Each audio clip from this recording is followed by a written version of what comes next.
की मौत की खबर मिल रही है। एक ही परिवार के 5 लोगों की दबकर मौत हो गई है। घटना को लेकर इलाके में मातम पसरा हुआ है। मौके पर प्रशासन की टीम पहुंची है। रीगा के रहवासी की यह घटना आपको बता रहे हैं। सीतामढ़ी से बड़ी खबर, ये तस्वीरें भी आपको दिखा रहे हैं। जिस वक्त शवों को वहां से निकाला जा रहा था, विशाल पेड़ जो कि एक घर पर गिरता है, घर के अंदर लोग मौजूद थे। 5 लोगों की दबकर मौत हो जाती है। एक बड़ा हादसा सामने आया है। हादसे में सिकंदर सहनी की पत्नी और 4 मासूम बच्चों की मौके पर जान चली गई।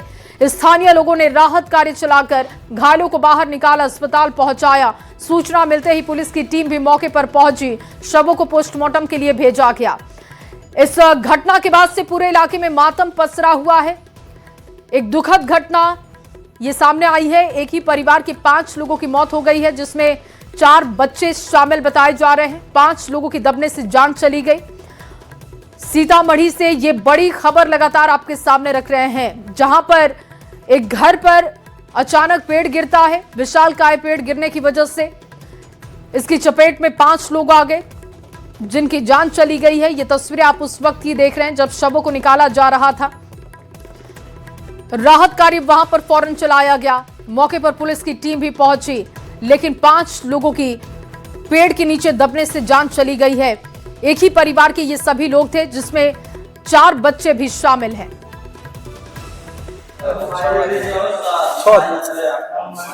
क्या पीपल का पेड़ पहले से जर्जर हो चुका था, जिसकी जानकारी स्थानीय लोगों को थी? नया पेड़ था। आंधी तूफान की बात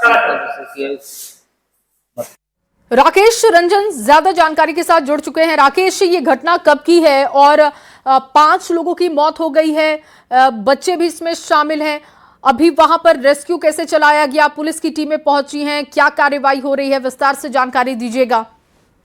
जी, मैं आपको बता दूं कि बीती देर रात तकरीबन 11:30 बजे रात की यह घटना है। सीतामढ़ी के रीगा थाना क्षेत्र के रेवासी गांव की घटना है, जहां सिकंदर सहनी नामक एक शख्स जिनका परिवार घर में खाना सोया हुआ था, और के ही पास विशाल पीपल का पेड़ था, जो अचानक से उस घर पर गिर पड़ा और पूरा घर मलबे में तब्दील हो गया। स्थानीय लोगों के द्वारा रेस्क्यू अभियान चलाया गया और पीपल के पेड़ को हटाकर उसमें से शवों को निकाला गया, जिसमें सिकंदर सहनी की पत्नी और उसके 3 बच्चे की घटनास्थल पर ही मौत हो गई, जबकि एक बच्चे की अस्पताल में इलाज के दौरान मौत हो गई। तो स्थानीय जो प्रशासन है वहां पर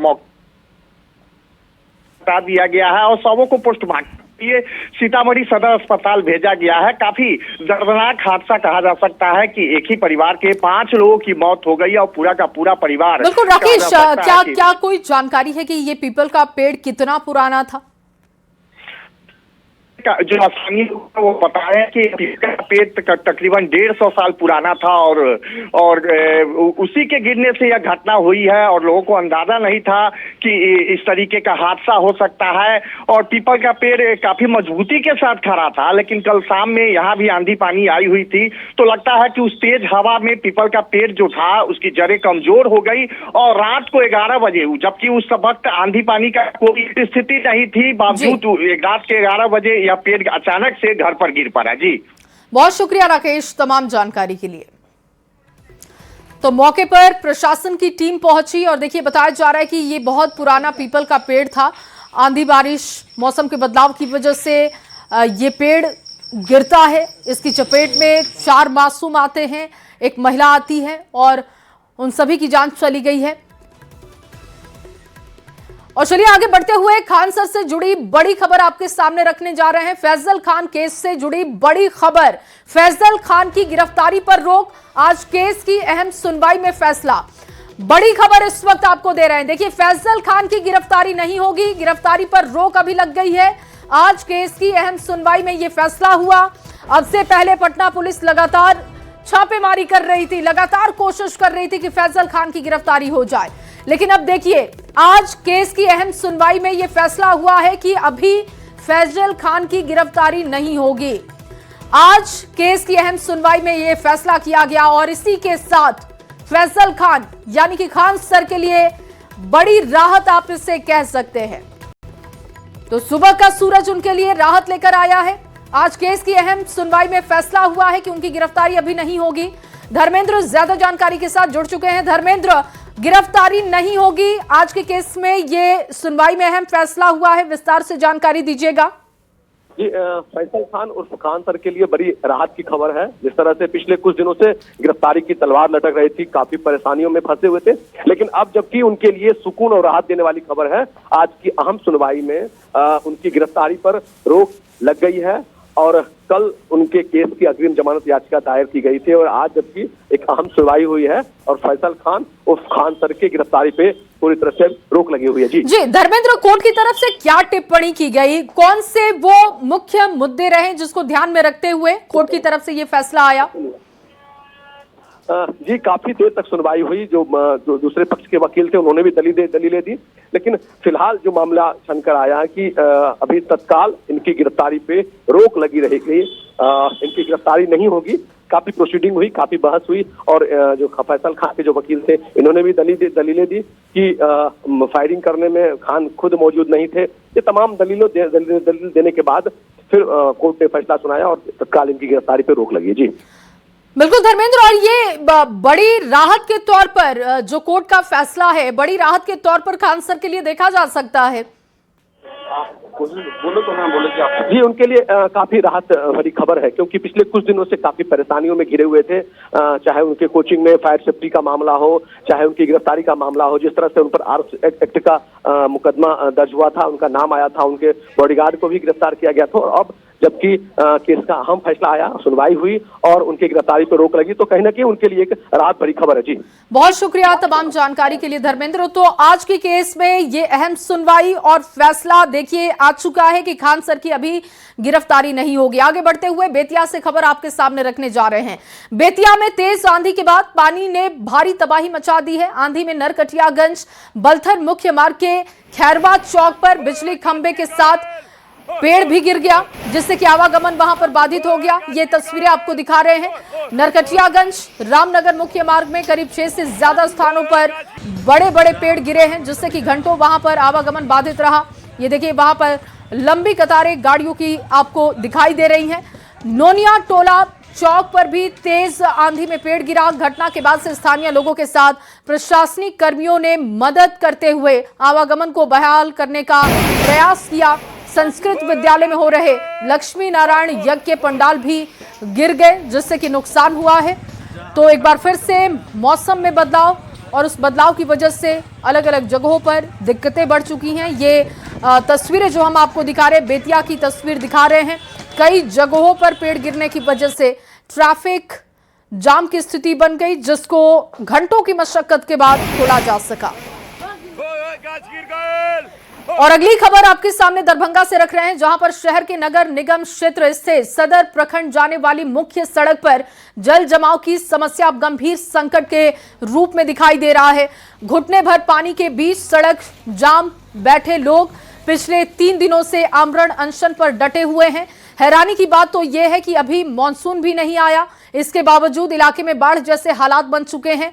और स्थानीय लोगों का कहना है कि यह समस्या आज की नहीं है, बल्कि पिछले 10 से 20 सालों से यह समस्या ऐसी ही हर साल सामने आती है। जल निकासी की कोई स्थायी व्यवस्था ना होने की वजह से सड़क और नाले का फर्क खत्म हो चुका है। घरों के बाहर जलकुंभी फैली हुई है, कई घरों के अंदर तक पानी घुस गया है। हालात का जायजा न्यूज़ 18 संवाददाता विपिन कुमार ने लिया है, उनकी ग्राउंड रिपोर्ट आपको दिखाते हैं। हम अभी खड़े दरभंगा नगर निगम के 16 वार्ड में हैं और ये निगम का क्षेत्र है, ये कोई देहात का क्षेत्र नहीं है, सुदूर इलाके का क्षेत्र नहीं है। और आप देख सकते हैं कि इस इलाके में जो मोहल्ला है पूरी तरह पॉश मोहल्ला है। यहाँ वीआईपी लोग रहते हैं, आईएएस आईपीएस लोग रहते हैं। साथ ही यहाँ कम से कम जो सदर प्रखंड के जो पंचायत के 50,000 जो जनसंख्या है वो यहाँ पे आते हैं। ये मुख्य सड़क है, आपको बता दें, ये दरभंगा जो है, जो लोग सदर थाना जाना चाहते हैं या ब्लॉक जाना चाहते हैं, वहाँ जाने के लिए ये मुख्य सड़क है। और मुख्य सड़क पर आपको ये जो नज़ारा दिख रहा होगा, ये नज़ारा जल जमाव का है, ये घरों से निकला हुआ पानी है। और इस स्थिति में यहाँ पर देख सकते हैं कि अब आंदोलन तेज हो गया है। कई घर ऐसे हैं जिसमें पानी का कब्जा हो गया। हम स्थानीय लोगों से जान लेते हैं कि क्या स्थिति है यहाँ पर और जो घर है, दुकान है, व्यवसाय है, क्या स्थिति में चल रहा है? यह 20 वर्षों से जलजमाव की स्थिति है और लगभग सभी वर्ग, व्यवसायी वर्ग हो, महिला हो, बच्चे हो या कोई बुजुर्ग हो, उन सभी को परेशानी हो रही है। कई व्यवसायी के व्यवसाय बंद हो गए, स्कूल जाने वाले बच्चों के स्कूल जाना बंद हो गया, महिलाएं अपना वस्त्र ऊपर उठाकर जाने को मजबूर हो रही हैं। इतना बेशर्म प्रशासन हो गया है यहाँ का कि उसको ये तक नहीं दिख रहा है कि कितना परेशानी 20 साल से लोग हैं। छोटा सा समस्या है ये, जो कि सदर थाना मुख्यालय है यहाँ और ब्लॉक है और थाना भी है, लेकिन इसका निदान करने में वो सक्षम नहीं है। हम कहना चाहते हैं कि बीजेपी के जो वर्तमान मुख्यमंत्री है सम्राट चौधरी जी, जिनका अभी चौपाल लग रहा है हर एक पंचायत स्तर पर, वार्ड स्तर पर, वो समाधान करने के लिए निकले हैं। तो जब उनके बीजेपी के ही प्रदेश अध्यक्ष के विधानसभा अंतर्गत ये क्षेत्र है, उसमें ये परेशानी है 20 साल से करीब, तो ये समस्या का हल नहीं हो रहा है। ये समस्या आजकल का नहीं है, ये वर्षों की समस्या है और वर्षों की समस्या से परेशान होकर अब जहां जनप्रतिनिधि जो है भूख हड़ताल पर बैठ गए हैं, वहीं पूरे मोहल्ले के कहें तो उनको समर्थन प्राप्त हो रहा है। अब देखना है कि जिला प्रशासन के साथ सरकार कब जागती है और ये पानी की निकासी हो पाती है या नहीं। विपिन कुमार, न्यूज़ 18 दरभंगा। और वहीं बेगूसराय में एक बार फिर से तेज रफ्तार का कहर देखने को मिला। NH 31 4 लेन पर एक भीषण सड़क हादसे में साइकिल सवार मजदूर की मौत हो गई, जबकि कार में सवार एक ही परिवार के 6 लोग गंभीर रूप से जख्मी हैं। हादसे का सीसीटीवी फुटेज सामने आया है, जिसमें तेज रफ्तार कार पहले साइकिल सवार को टक्कर मारती है, फिर 2 और वाहनों से भिड़ती है। स्थानीय लोगों और पुलिस की मदद से घायलों को तत्काल अस्पताल पहुंचाया गया। डॉक्टर्स ने मृत घोषित कर दिया साइकिल सवार को। मृतक की पहचान बिहट मंचली वन मोहल्ला निवासी शिव पासवान के पुत्र रमेश पासवान के रूप में की गई है। कार में सवार लोग दरभंगा के बताए जा रहे हैं। ये तस्वीरें आपको दिखा रहे हैं, देखिए हादसे का जो सीसीटीवी फुटेज है वो आप देख रहे हैं। तेज रफ्तार कार जो कि अनियंत्रित रफ्तार से आगे बढ़ती है, एक साइकिल सवार को कुचलते हुए 2 गाड़ियों में जाकर भिड़ती है, फिर एक पेड़ से जाकर वो टकराती है और रुक जाती है। इसमें साइकिल सवार व्यक्ति की जान चली गई है। कार में सवार 6 लोग जो कि गंभीर रूप से घायल हैं। एकाएक बहुत जोरों की आवाज हुई, हम लोग बाहर निकले तो देखे हमारे 2 कस्टमर खाना खा रहे थे, उनकी गाड़ी लगी हुई थी। उसके बाद वही घायल को हम लोग, फिर पुलिस प्रशासन सब आया, उनकी मदद से हम लोग घायल को भेजे हॉस्पिटल। एक फॉर्च्यूनर थी और एक नेक्सॉन गाड़ी थी, उसमें भी टक्कर, उसी में तो मारी। गाड़ी को साइकिल था, सामान में राशन पानी का सामान था, वो आ रहा था, उसके बाद पीछे से मारा। पहले इसी को शायद मारा, हम तो स्पॉट देखे नहीं सर, तो घाट पे समाद आया जो एक्सीडेंट हो गया, बस इतना ही तक हम जानते हैं। कहाँ पे जानकारी मिली, कहाँ एक्सीडेंट हुआ था? एक्सीडेंट बेहद बाजार रतन चौक के पास। गाड़ी 2 गाड़ी खड़ी थी, एक गाड़ी पीछे से आया और गाड़ी में धक्का मार दिया, एक गाड़ी नीचे गिर गया, रोड के नीचे, 2 गाड़ी रोड पर खड़ा रहा। ये लोग सभी दरभंगा के लोग हैं। विपिन कुमार सिंह, अक्षत सिंह चालक है, अंशु सिंह, त्रिवेणी देवी, सीता देवी और सोनी देवी। 6 आदमी एक गाड़ी में थे और साइकिल सवार था रमेश पासवान, बाप का नाम शिव पासवान, वो बिहट के हैं। कैसे हुआ तो ये बाजार करके आ रहा था और रतन चौक पर एक्सीडेंट। क्या चीज से हुआ? 4 चक्का गाड़ी था। गाड़ी पकड़ाया है? हाँ, गाड़ी पकड़ाया है, गाड़ी शायद थाना पे गया है। अच्छा, क्या नाम था इनका? रमेश पासवान। और वहीं बेगूसराय में एक बार फिर से शादी समारोह में फायरिंग का वीडियो सोशल मीडिया पर वायरल हो रहा है। वायरल वीडियो में 5 से 6 युवक हाथ में हथियार लहराते हुए भोजपुरी गाने की धुन पर डांस करते हुए दिखाई दे रहे हैं। फायरिंग भी की जा रही है। वीडियो फुलवरिया थाना क्षेत्र के पोखर मोहल्ला का बताया जा रहा है। देखने वाली बात यह होगी कि इस वीडियो के सामने आने के बाद जिला प्रशासन कब तक कार्रवाई करता है। ये तस्वीरें आप देख रहे हैं। सोशल मीडिया पर यह वीडियो काफी तेजी से वायरल हुआ, जिसके बाद अब इस पर चर्चा की जा रही है कि आखिर प्रशासन इस पर कार्रवाई कब तक करेगा। भोजपुरी गाने पर देखिए 5 से 6 युवक जो कि डांस कर रहे हैं, हथियार लहराकर डांस किया जा रहा है और बताया जा रहा है कि फायरिंग भी की गई है। शादी में फायरिंग का वीडियो वायरल हुआ है, तो सवाल उठ रहा है कि आखिर प्रशासन की तरफ से कब इस पर संज्ञान लिया जाएगा और कब तक इन युवकों की गिरफ्तारी होगी। और वहीं राबड़ी देवी के आवास 10 सर्कुलर रोड के बाहर अभी भी आरजेडी के कार्यकर्ता डटे हुए हैं। राबड़ी देवी की सुरक्षा में लगे पुलिस के जवान आवास से दूर ही सुरक्षा पर तैनात है। दूसरी ओर जानकारी मिल रही है कि 10 सर्कुलर रोड आवास से राबड़ी देवी ने सारा सामान गोला रोड स्थित गौशाला में शिफ्ट करवा दिया है। जल्द ही 10 सर्कुलर रोड आवास भी खाली करने जा रही हैं वो, ऐसी जानकारी है, क्योंकि 15 दिन की मोहलत उनको दी गई थी। लालू प्रसाद और तेजस्वी यादव भी आज पटना पहुंचने वाले हैं और उसके बाद देखना होगा कि ये शिफ्टिंग का काम कितनी तेजी से होता है, क्योंकि बताया जा रहा है कि अब धीरे धीरे वहां से सामान हटाया जा रहा है। और 15 दिनों का समय सरकार की तरफ से मिला था। उससे पहले राबड़ी देवी लगातार ये कह रही थी कि वो इस आवास को खाली नहीं करेंगी, लेकिन अब जानकारी मिल रही है कि सामान उनका शिफ्ट हो रहा है। दूसरी तरफ आवास के बाहर की तस्वीर देखिए, जब सभी सुरक्षा कर्मियों को सरकार को वापस राबड़ी देवी ने कर दिया, तो अब वहां पर कार्यकर्ता डटे हुए हैं, सुरक्षा में लगे हुए हैं, जबकि जो सुरक्षा में लगे जवान हैं वो आवास से दूर खड़े होकर निगरानी बनाकर रखे हुए हैं। गोला रोड में शिफ्ट हो रहा है सामान, ये जानकारी मिल रही है। तो आप अनुमान लगा सकते हैं कि जो 15 दिन की मोहलत सरकार ने उनको दी है, ऐसा लग रहा है कि उसी के बीच में वो इस आवास को खाली कर देंगी। हालांकि बंगले पर लगातार सियासत जारी है।